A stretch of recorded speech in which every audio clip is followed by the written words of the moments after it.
এই কচুর গোড়া কত ভাবে রান্না করে খান, কিন্তু আজকে আমি যেটা বানাবো সেটা কখনো খেয়েছেন কিনা জানি না। তবে এই কচুর গোড়া যত রকমই রান্না করেছি, আজকের রান্নাটা একদমই ভিন্ন। খেতে যেমন ভালো হয়েছে তেমনি কাজটাও একদমই সহজ। আসসালামু আলাইকুম, কেমন আছেন সবাই? আশা করি ভালো আছেন। আলহামদুলিল্লাহ, আমিও ভালো আছি। আমি এখানে পুরো একটা কচু নিয়ে নিয়েছি। ভালো করে ছুলে সুন্দর করে পরিষ্কার করে নিলাম। আর এখন আমি এগুলোকে সুন্দর করে ছোট ছোট টুকরো করে করে নেব।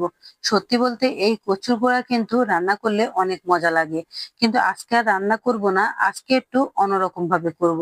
সেটা হচ্ছে এই কচুর গোড়ার ভর্তা। এই কচুর গোড়ার ভর্তা কিন্তু খেতে অনেক মজা হয়। এতদিন এই কচুর গোড়া যতভাবে রান্না করেছি তার চেয়ে সবচেয়ে বেশি মজা হয়েছে আমার এই কচু গোড়ার ভর্তা। আর এই ভর্তাটা বানাতে খুবই সহজ, তাই আমার কাছে মনে হয়েছে এটা আপনাদের সাথে শেয়ার করা দরকার। আপনারাও তাহলে এটা ভর্তা বানিয়ে খেতে পারবেন। এই তো প্রথমে এখানে ডাল নিয়ে নিলাম, মসুরের ডাল। অল্প একটু ডাল ভালো করে ধুয়ে পরিষ্কার করে নিয়েছি। আর এখন এর সাথে আমি কচুর গোড়াগুলো ধুয়ে তারপর দিয়ে দিচ্ছি। ব্যাস হয়ে গেল। আর এখন দিয়ে দিলাম এখানে কাঁচামরিচ। আমার কাছে কালো কাঁচামরিচ ছিল তাই দিলাম, আপনারা যে কোনো কাঁচামরিচ দিতে পারেন। আর তারপর বেশি করে রসুন দিয়ে দিয়েছি। আর তারপর দিয়ে দিলাম একটু হলুদের গুঁড়ো আর একটু লবণ, আর কিছুই দেব না। এখন শুধু সিদ্ধ বসিয়ে দেব। আর সিদ্ধটা যতক্ষণ হবে ততক্ষণই সময়। এরপরে বাস কচু গোড়াগুলো কিন্তু রেডি। দেখেছেন কত সুন্দর হয়েছে, একদমই সিদ্ধ করে ফেলেছি। একদম পাতিলের লগে লাগিয়ে ফেলেছি। আর তারপর সুন্দরভাবে একটা পিছুনিতে নিয়ে নিলাম। এবার আমি এগুলোকে ডলে ভর্তা বানিয়ে ফেলছি। এভাবে ভর্তা বানালে কচুর গোড়া কিন্তু খেতে খুবই মজা হয়। আমার কাছে এই ভর্তাটা এত স্বাদ লেগেছে কি বলবো আসলে। এতদিন যাই রান্না করেছি সবকিছুই মনে হয় এই ভর্তার কাছে ফেল হয়ে গেছে। আপনি ভাবতেও পারবেন না এই কচুর ভর্তা বানানো যে এত সহজ। এই তো এখন কাঁচা পেঁয়াজ দিয়ে দিলাম, তার মধ্যে দিয়ে দিলাম চিলি ফ্লেক্স।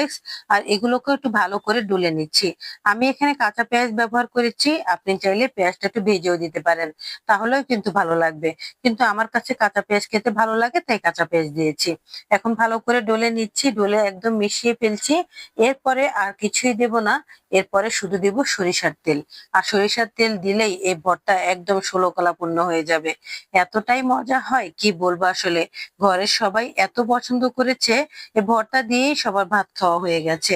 আর কোনো কিছুরই প্রয়োজন হয়নি। এত মজা হয়েছে এই ভর্তাটা। বিশ্বাস করবেন না, একবার যদি বানিয়ে দেখেন তাহলেই বিশ্বাস করবেন। এই যে সরিষার তেলটা দিলাম, এই কচু আর গলা ধরার কোনো চান্স নেই। রান্না করেন আর যতভাবেই খান না কেন, একবার শুধু ভর্তাটা বানিয়ে খেয়ে দেখবেন, তাহলে বুঝতে পারবেন এটার মজা কেমন। বারবার কিনতে ইচ্ছে করবে। আমি তো কয়েকবার কিনে ভর্তা বানিয়ে খেয়েও ফেলেছি। সত্যি বলতে এটা দামে যেমন সস্তা তেমনি এটা গলা ধরে না।